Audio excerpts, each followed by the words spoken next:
Next question is from Sudhir Anand, and he says, my brother-in-law is recovering from COVID. He's 46. Got first dose of vax. He was hospitalized for a week due to O2 levels. Now he's at home and prescribed steroids. What more precautions are needed?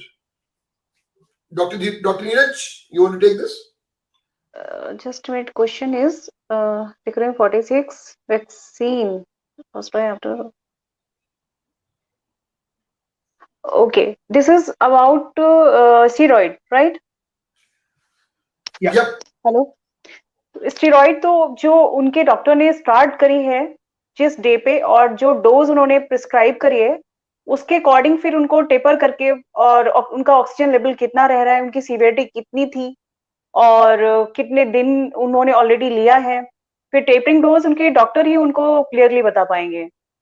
और उसके साथ में may be उनको उनका सीटी chest repeat करा के देखना हो कि कितने चेंजेस हैं इनकी, और उसके अकॉर्डिंग ही कर सकते हैं। नहीं, वो कह रहे हैं कि कोई प्रिकॉशन लेना चाहिए उन्हें अभी इस वक्त, apart from what is been prescribed. वो घर पे हैं, हॉस्पिटल से आ गए, एक वैक्सीन लगी है। अगर स्टेरॉइड ले रहे हैं और उस टाइम पे शुगर लेवल का बहुत ध्यान रखना है। जो आजकल देखने को मिल रहे हैं कि पेशेंट्स स्टेरॉइड पे हैं और शुगर उनके अनकंट्रोल्ड है या पेशेंट डायबिटिक हैं ड्यूरिंग स्टेरॉइड और इस टाइम पे उनके ब्लड शुगर्स बहुत हाई रहे हैं, तो उन पेशेंट्स में कॉम्प्लिकेशन के चांसेस देखे जा रहे हैं। लाइक उनमें म्यूकरमाइकोसिस हमें मिल रही है देखने को। तो दैट इज वेरी इंपॉर्टेंट कि पेशेंट को इसके साथ में अपने शुगर कंट्रोल बहुत ध्यान रखना है। शुगर का ध्यान रखें, और अगर आप घर पे आ गए हैं तो बाकी जो सारे प्रिकॉशंस हैं अभी भी अपने आप को आप अलग रखिए, क्योंकि हम एक पेशेंट को रिकवर्ड तब मानते हैं जब कम से कम 10 से 12 दिन सिम्टम को हो चुके हैं, प्लस आपको पिछले 24 घंटे से कोई बुखार नहीं हुआ, ठीक है। सो लेकिन अगर आप अभी भी उसी 10 से 12 दिन की रेंज में हैं, then you are still infective for others. तो अपने आप को आइसोलेट रखिए, कम से कम 2 से 3 लीटर पानी पीजिए, ये बहुत इंपॉर्टेंट है। बहुत से लोग एंटीकोएगुलेशन में चले जाते हैं, लेकिन खून को ना जमने देने के लिए उसको तरल रखना जरूरी है, तो पानी बहुत पीना इंपॉर्टेंट है। तो ये आप जरूर करिए, और जो बाकी आपकी कोई मल्टीविटामिन चल रही है वो चलाइए, और अपनी मर्जी से स्टेरॉइड के साथ डोज कम या ज्यादा मत करिए। ये एक बड़ी डेंजरस मेडिसिन है, इसको तरीके से दिया जाता है, पहले कुछ दिन ज्यादा फिर डोज कम, और एकदम से बंद नहीं किया जाता।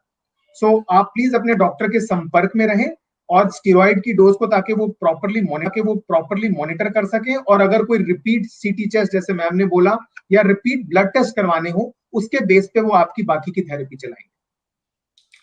एंड वन थिंग मोर, जो पेशेंट नेबुलाइजेशन ले रहे हैं लाइक स्टेरॉइड से विडिकॉर्ड, तो उनको हमेशा जब भी नेबुलाइजेशन करें उसके बाद ओरल गार्गल, चाहे प्लेन वाटर से करें चाहे बीटाडीन से करें, वो करना चाहिए। अदरवाइज वो मेडिसिन उनके माउथ ओरल कैविटी में रह जाती है, तो उससे भी फंगल ग्रोथ या कोई भी आपके इन्फेक्शन होने के चांसेस होते हैं।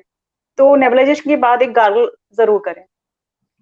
ठीक है, थैंक यू। इससे मेरे को एक चीज और मतलब मैं तो भुगता हूं तो इसलिए बता रहा हूं कि जब स्टेरॉइड दिया जाता है तो मैंने देखा है कि और सुना भी है कि जो आपका ब्लड शुगर लेवल है वो एकदम से शूट करता है।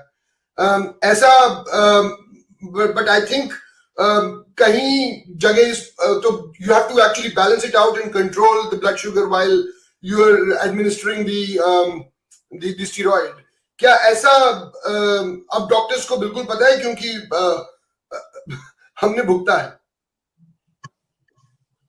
डॉक्टर नीरज सर, अगर उनको हॉस्पिटल में एडमिट होने के बाद स्टार्ट हुआ है, जैसे हम लोग अगर पेशेंट को एडमिट करने के बाद में स्टेरॉइड प्रिस्क्राइब करते हैं तो उस पे हम उनका sugar level time to time monitor करते हैं, उसके अकॉर्डिंग हम उन्हें इंसुलिन देते हैं, या पेशेंट जो ऑलरेडी इंसुलिन पे हैं तो उनका हमें डोज टाइट्रेट करनी होती है। एनी हाउ हमें स्टेरॉइड के साथ में ब्लड लेवल तो चेक करने होते हैं, और ग्रेजुअली अगर पेशेंट घर पे जा रहे हैं तभी भी उन्हें चार्टिंग कुछ टाइम के लिए करनी होगी। और अब जो उससे पहले ओएचए पे थे, जो ओरल टैबलेट्स ले रहे थे शुगर के लिए, तो घर पे वो कंटिन्यू करें, लेकिन शुगर चार्टिंग में बहुत इंपॉर्टेंट है जब तक स्टेरॉइड ले रहे हैं। ठीक है। और मैंने बहुत से पेशेंट्स में देखा है शैलेंद्र के स्टेरॉइड बंद होने के बाद भी काफी देर तक उनकी शुगर हाई रहती है, काफी लोगों की, चाहे उनको पहले शुगर नहीं भी थी। क्योंकि स्टेरॉइड का कुछ इफेक्ट है बॉडी में। तो अपनी शुगर, अगर आपको पहले से डायबिटिक आप नहीं है तो भी कम से कम स्टेरॉइड बंद होने के बाद भी 1 हफ्ता 10 दिन तक चेक करते रहें। और अगर वो फिर भी हाई है, फिर आपको अपने डॉक्टर से मिलना पड़ेगा कि अगर आपको कोई दवाई शुरू करनी है कुछ टाइम के लिए।